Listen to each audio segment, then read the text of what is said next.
যশোর সীমান্তে অভিযান চালিয়ে প্রায় ২৪ লাখ টাকার চোরাচালানি মালামাল জব্দ করেছে বর্ডার গার্ড বাংলাদেশ বিজিবি। রোববার যশোর ব্যাটালিয়ন ৪৯ বিজিবির বিশেষ টহলবল বেনাপোল বিওপি, বেনাপোল আইসিপি ও আমরাখালী চেকপোস্ট এলাকায় পৃথক অভিযান চালিয়ে এসব মালামাল আটক করে।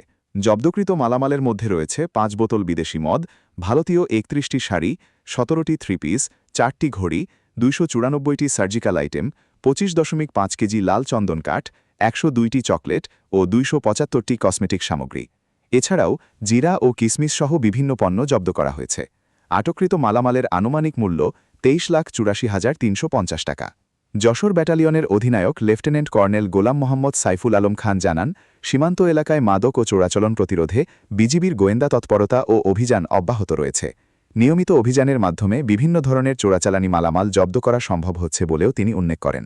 তিনি আরও বলেন, সীমান্ত নিরাপত্তা ও চোরাচালান প্রতিরোধে বিজিবির এ ধরনের অভিযান ভবিষ্যতেও চলমান থাকবে। তারিক হাসান বিপুল, যশোর ক্রাইম নিউজ।